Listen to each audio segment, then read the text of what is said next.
അപ്പൊ നമ്മുടെ ഓണം സീരീസിൽ ഞാൻ മേക്കപ്പ് ഒക്കെ കഴിഞ്ഞപ്പോഴാണ് ഇതെനിക്ക് ഇടണോ വേണ്ടേ എന്നുള്ള ഭയങ്കര കൺഫ്യൂഷൻ. കാരണം ഇതൊരു ടീനേജ് കുട്ടികൾക്ക് തുടങ്ങിയിട്ട് യൂസ് ചെയ്യാൻ പറ്റുന്ന ഒരു ഔട്ട്ഫിറ്റ് ആണ്. അപ്പൊ അതുകൊണ്ട് തന്നെ എനിക്ക് ഭയങ്കര ഒരു ഇത് വന്നു കേട്ടോ. എന്താ വെച്ചാല് എങ്ങനെയാണ് ആളുകൾ എടുക്കുക എന്നുള്ളത്. എന്താ വെച്ചാല് മിക്കതും കമന്റ് വരെ തളച്ചിട്ട് ഇങ്ങനത്തെ ഡ്രസ്സുകളൊക്കെ ഇട്ട് നടക്കണോ എന്നൊക്കെ ചോദിച്ചിട്ട് ചിലരങ്ങനെ പറയാറുണ്ടല്ലോ. പക്ഷെ നെവർ മൈൻഡ്, ഞാൻ എന്തായാലും ഇടാൻ പോവാണ്. എന്തായാലും നമ്മള് കണ്ണിനൊക്കെ വേണ്ടിയിട്ട് ഞാനത് വാങ്ങിച്ചിട്ടുണ്ട്.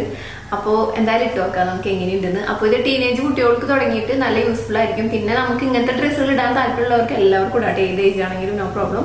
അപ്പോൾ ഞാൻ ഇത് സെറ്റ് ആക്കിയിട്ടുണ്ട്. അപ്പോൾ നമ്മുടെ ഔട്ട്ഫിറ്റ് കാണേണ്ടതാ ഇതാട്ടോ. ഇത് വന്നിട്ട് നല്ലൊരു കോട്ടണിൽ വരുന്ന ഒരു ഔട്ട്ഫിറ്റ് ആണ്. അപ്പൊ ഞാൻ കാണിച്ചൊരു സ്കേർട്ടും ടോപ്പാണ്. അപ്പൊ ഞാൻ ഇട്ടിട്ട് എങ്ങനെയുണ്ടെന്ന് നോക്കാം കേട്ടോ. ഡ്രസ്സിനെ കുറിച്ച് പറയുമ്പോൾ ഇതൊരു കോട്ടൺ ആണ്, പ്യൂർ കോട്ടൺ. കൊറ കോട്ടൺ എന്നൊക്കെ പറയില്ലേ, കുറച്ച് കട്ടിയുള്ള കോട്ടൺ. ആ ഒരു കോട്ടൺ ആണ്. പിന്നെ ഇതിൽ വരുന്ന ആ പ്രിന്റും ചിത്രങ്ങളൊക്കെ ഫുൾ എംബ്രോയിഡറി ആട്ടോ. ഇത് പാവാടയിൽ ഫുൾ ഉണ്ട്. പിന്നെ വന്നിട്ട് സ്ലീവ് വന്നിട്ട് ഒരു പഫ് സ്ലീവ് ആണ്, സ്ക്വയർ നെക്കാണ് വരുന്നത്. നെക്കിലൊക്കെ നമുക്ക് ഇങ്ങനെ എന്താ പറയാ ഇലാസ്റ്റിക് ഉണ്ട് കേട്ടോ. ഇടാൻ നമുക്ക് തലയുടെ മുകളിൽ കൂടെ ഇടാൻ പറ്റും.